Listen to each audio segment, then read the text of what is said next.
They say the dead don't stay buried in Black Hollow. That the roots run too deep and the soil remembers too much. I never believed that. Not when I was a kid visiting my grandmother's house on the edge of the woods, and not when I returned 20 years later to bury her. But belief doesn't matter when you hear the bells. It started the first night I spent alone in her house. The funeral had been small, a few distant cousins, a priest who didn't know her, and me. I stayed behind to sort through the old place, maybe find something worth keeping before the real estate agent came. I lit a fire in the hearth because the power was spotty, and sat with a glass of bourbon, surrounded by old books, dried herbs, and the scent of lavender that always seemed to linger in her walls. That's when I heard it. A bell. Faint. Distant. It wasn't a ringtone. It wasn't wind chimes. It was deliberate. One soft ring, then another. I stepped outside. The sound was coming from the tree line, where the forest swallowed the light. 3 more rings. Then silence.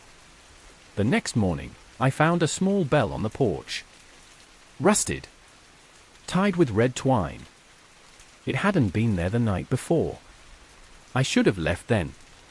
But something made me stay.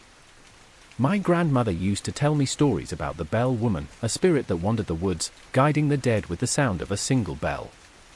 If you heard it once, it meant she'd noticed you. If you heard it 3 times, she was calling you home. As a kid, I loved those stories. Thought she made them up. But that night, I found her journal. Tucked behind loose bricks in the fireplace, wrapped in oilcloth. The entries were scattered, frantic, some written in the margins of newspaper clippings. She's real. She doesn't take everyone. Just the ones who hear her name in the dark. I bury the bell beneath the elder tree. But I think she knows. There were 3 of us who saw her that night. Now I'm the only one left. That last entry was dated 7 months ago. After that, nothing. On the 3rd night, the bell rang again. This time inside the house. I bolted upright, the air thick and unmoving. No wind. No footsteps. Just the slow, metallic chime of the bell echoing from somewhere down the hall. I followed the sound. The hallway grew colder with each step. The old family photos on the wall had changed, their faces looked wrong. Eyes hollow. Mouths slightly open, as if whispering something I couldn't hear. Then I saw her. A shape of long, draped in tattered fabric, a glint of metal swaying from her hand. She didn't walk. She drifted. And as I stood frozen, she lifted the bell. 1 ring. My knees buckled. I backed away, stumbled into the parlor, slammed the door, and waited until sunrise with every light on. She didn't follow. But the bell stayed. I tried to leave the next morning. Packed my bag, threw it in the car, turned the key, and nothing. The battery was fine. Tank full. No reason it shouldn't start. I looked back at the house. And there she was. In the attic window. Watching. I called the only person who might understand, Mara, my grandmother's old friend. She still lived in the hollow. When she answered the phone, she didn't say hello. Just whispered. You heard her, didn't you? I told her everything. She was quiet for a moment, then said, you need to go to the tree. The one with the stones around it. That's where it started. That's where she's tied. I didn't want to go. But I had no choice. The elder tree stood deep in the woods, surrounded by black stones and bones of animals long dead. At its base, a small mound of disturbed earth. I dug with my hands until I found it. Another bell. I held it, and for a second, the woods fell completely silent, no birds, no wind. Just pressure, like something massive was holding its breath. Then, from behind me, I heard it. Give it back. Her voice was soft. Hollow. Ancient. I turned slowly. She stood less than 10 feet away, her face veiled, her form flickering like static. Give it back, she repeated. My instinct screamed to run, but I didn't. I held out the bell. She stepped forward, raised her hand, and stopped. The bell in my hand rang by itself. 1, 2, 3 times. She vanished. That night, I didn't hear the bell. But in the morning, the house felt heavier. And in the ashes of the fireplace, I found a third bell. This one wasn't rusted. It was polished. New. I haven't left yet. I don't think I can. Each night, I dream of a door beneath the house. A stone path. A voice calling from the dark. The bell woman may have vanished, but something deeper has taken interest in me. And this house, this town, it isn't done telling its story. End of part 1. Let me know if you'd like part 2, and I'll continue the connected series. 2 extra stories. The Reflection. Evelyn had just moved into her new apartment, an old place above a closed-down antique store.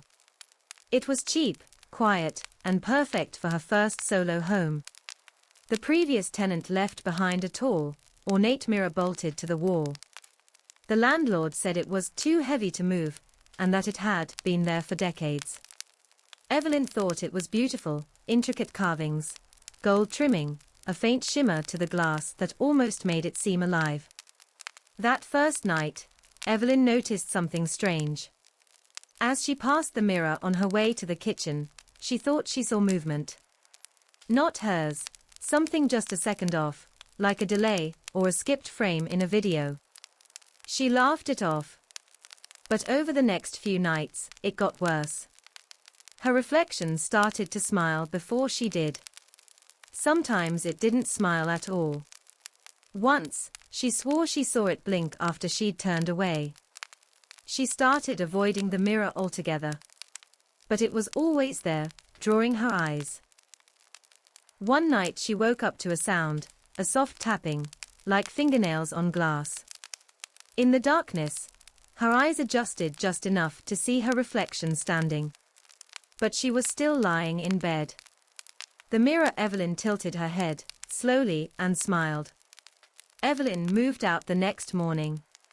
The mirror stayed. Story 2. Voices in the Vents. Dylan moved back home to help care for his dad, who had started showing signs of early dementia.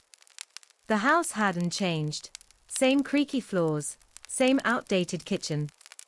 But the basement felt different. Cold. Off. One night, while watching TV, Dylan heard whispering. It seemed to be coming from the air vent behind the couch. At first, he thought it was the wind. The house was old after all.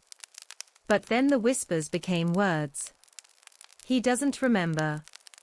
It's better that way. He turned off the TV. The whispers continued. Clearer. Sharper. His dad walked in from the hallway, looking confused. You hear them too? He asked. Dylan nodded slowly. Who are they? His dad looked away. I told them to stop talking. But they don't listen. Over the next few nights, the voices got bolder. They talked about things Dylan had never told anyone, mistakes, regrets, secrets. Sometimes, they laughed. When Dylan confronted his dad again, his father just stared at him. I made a deal once, he said. To keep someone out. But deals have terms. Dylan checked the vents the next day. Behind one of them, in the basement, he found an old wooden box covered in soot and dust. Inside, bones. Tiny ones.